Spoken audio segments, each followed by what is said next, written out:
Ассалаумағалейкум туғандар, қандайсыздар? Назарыңыздарда қайрадан эле базар жоқ каналы. Бүгін 21 сентябрь 2022 жыл. Мен Бишкек шаарынын түштүк тарабы Арча бешикте жүрөм туғандар. Ушул жактан бир сатылуучу үй бар экен. Ошол жөнүндө силерге маалымат берейин деген.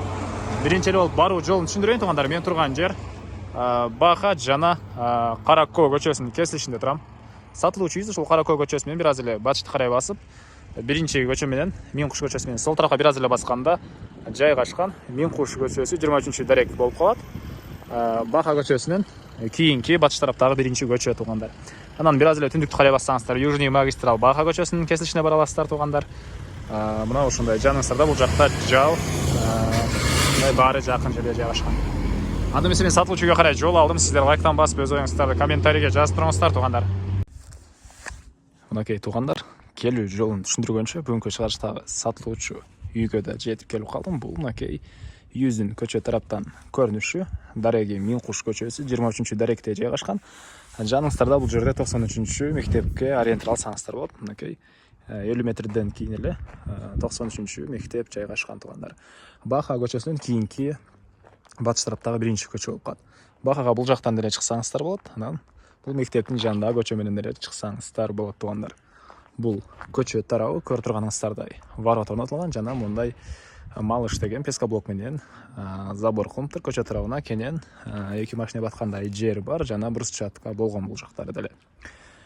Андан ары ворота жөнүндө айтсак тугандар, фирмага жасалган дейт, сапаттуу материалдар деле сапаттуу, фирмага жасатканбыз дейт тугандар. Андан ары бул мынакей короосунун көрүнүшү. Жернин аянты 320 сотук тугандар. 320. Алды тарабы толук түрдө брусчатка болгон. Суу, свет, газ, канализация, баары центральный, отопление, электр энергиясы, газовый котел жана көмүр менен иштеген котел менен үйдү жылытат. Ошондой. Анан ворота жөнүндө дагы айта кетейин. Азыркы учурда мына ушундай көрүнүштө. Анан кааласаңыздар электрический кылып ачылып жабылган воротаны ошондой нерсени орнотуп беребиз дейт тугандар үй ээси. Андан ары үйүбүз жөнүндө айтсак 170 квадрат метр тугандар. 170 квадрат метр толук түрдө кирпич менен бүтүрүлгөн. Сейсма пояс, колонна баары куюлуптур жана биринчи этаж менен экинчи этаждын ортосуна да плита тышталган. Подвал менен биринчи этаждын ортосуна деле плита тышталган тугандар. Мына ошондой тугандар. Фундаменти жөнүндө айтсак, фундаментин деле өтө сапаттуу кылып койганбыз дейт тугандар. 350 марка экен. Фундаментинин цементи 350 марка. Ал негизи этаждарга куюла турган марка экен тугандар. Бирок ошол өтө сапаттуу болуп, ушул тамызга деле 350 маркадагы цемент менен фундамент куюлган тугандар. Тышкы тарабы жидкий травертин көрүп турганыңыздардай. Мына ушундай. Анан киргенде оң тарапта бул жакта очоккана жайгашкан. Эки очогу бар экен. Бирөөсү 80 литрлик, бирөөсү 160 литрлик. Кандай? Кыскасы мондай чоң очок жана орто очок орнотулган. Мына ушундай көрүнүштө. Андан ары документтер боюнча айтсак баары жайында тугандар. Документтер боюнча айтсак баары жайында. Алды тарабы көрүп турганыңыздардай брусчатка болгон. Бул жагына деле кенен бир 4 машина баткандай көрүнөт. Анан навес алды тарабы көрүп турганыңыздардай үчтүк турбалар менен, сапаттуу турбалар менен кылганбыз дейт. Баарын негизинен үйгө баарын эле материалдары өтө сапаттуу материалдар койгонбуз дейт. Тугандар келсеңиздер, үй ээси деле өзү сиздерге бир чекеден тааныштырып көргөзүп берет. Анан фундаменттин тышкы тарабына мондай сары таштан чапталган. Көрүп турганыңыздардай сары таштар. Булар деле кафелге караганда жылуу кармайт жана сапаттуу болот дейт тугандар. Ушундай сары таштар үйдүн фундаментине деле, заборлордун фундаментине деле баарына чапталган. Мына ушундай. Эми үйүбүздүн биринчи болуп ички тарабын көргөзөйүн, андан соң короосун ачыгы ал жагын жана подвалын баарын бир чекинен көргөзөм. Окей, анан дагы айта кетчү нерсе тепкичтер. тепкичтерге коюлган бул кафелдер деле импортный өтө сапаттуу кафелдер экен туугандар. Жамгырдарда деле, карда деле бутуңуз бул жерден тайгаланбайт. Мына ошондой. Андан ары бул негизги кирүүчү эшиги үйүбүздүн. Айта кетчү нерсе, үйүбүз тышкы тараптан базалит менен жылууланган. Аны да айта кетейин. Базалиттин тышкы тарабынан жидкий травертин кылынган. Андан ары киргенде эле мондай холл жайгашкан туугандар. Киргенде эле холл. Бул жерден экинчи этажга чыгып кеткен тепкичтер орнотулган туугандар. Сол тарапка кирсек, бул жакта зал. Залыбыздын өзү эле 33 квадрат метр. Жана ушунун эле ылдый тарабында ушул формада подвал бар, ал деле 33 квадрат метр экен. Потолок натяжной, пол ламинат. Түндүк тараптан терезелер орнотулган туугандар. Мынакей бийик терезелер. Ай бир бөлмөдө отопление батареялары бар. Кышкысы жылуу. Обойлор жөнүндө айтсак, бардык эле бөлмөлөрдүн обойлору итальянский обой жана эшиктери российский эшиктер экен. Оригинал российский деп айтты үй ээси. Мына ошондой. Андан ары.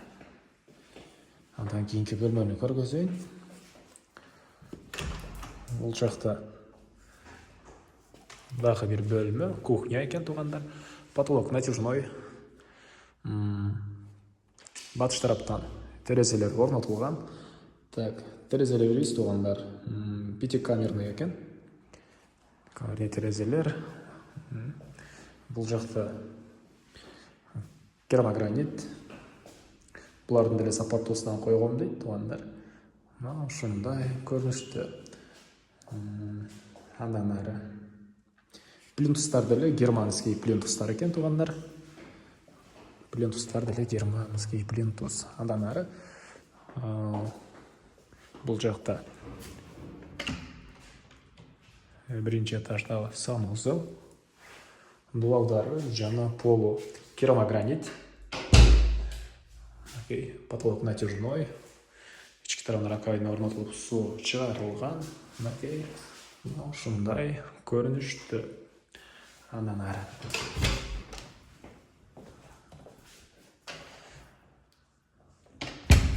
бул жакта бир кладовка.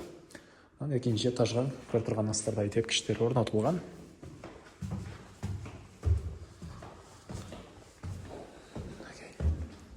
Бул экинчи этажыбыздын холлу. Потолок натяжной. Дуалдар итальянский обой. Анан бул жерде түштүк тарабынан мондай терезе орнотулган туугандар. Андан ары чыгып эле оң тарапка кайрылсак, бул жакта бир бөлмө. Спальный бөлмө экен.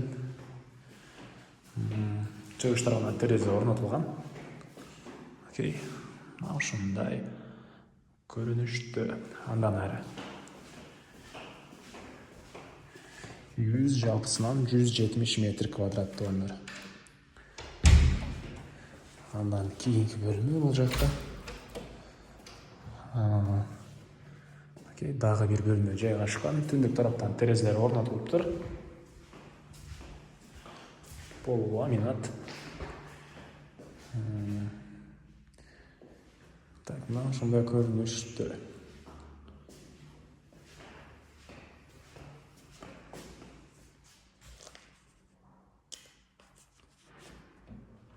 Андан ары бул жакта бир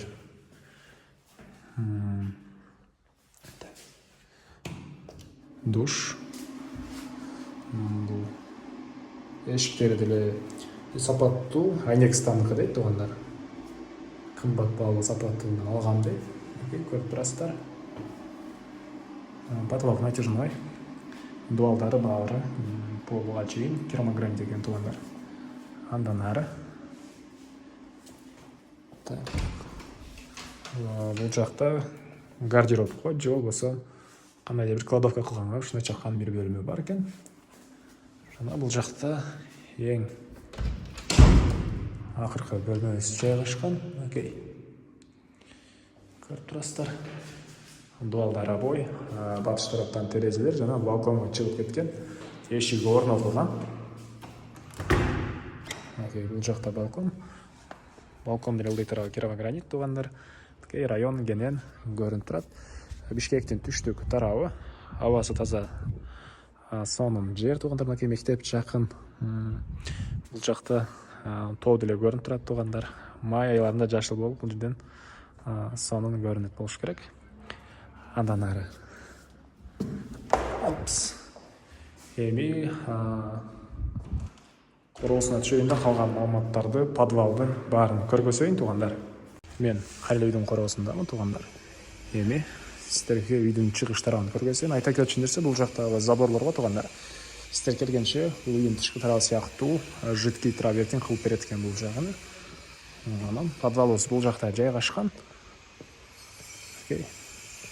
Үйүбүздүн чыгыш тарабында деле мына ушунча жер бар. Анан бул жакта үйдүн тышкы тарабындагы туалет үчүн септик тышталып, даярдалып коюптур. Эгер кандайдыр аварийный случай болсо, бул жака деле туалет кылсаңыздар, же болбосо канализацияны ушул жака тагызсаңыздар болот туугандар. Андан ары эми подвалды көргөзөйүн.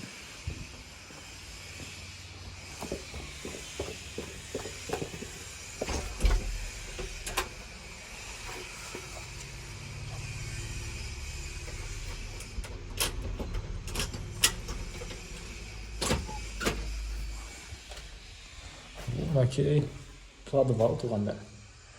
Бул жакта котелдор орнотулган, электр энергиясы менен жылыткан котел, газовый котел жана көмүр менен иштеген котел ушул жерде орнотулган. Булардын баары бул заводской экен туугандар. Бул российский, бул корейский туугандар. Мына ушундай импортный котелдор экен.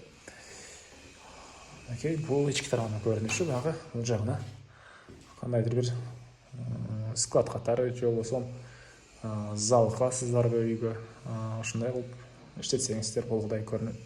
Бул подвалдын көрүнүшү туугандар. Эми айтылбаган бир эле баасы калды окшойт туугандар. Бул үйүбүздүн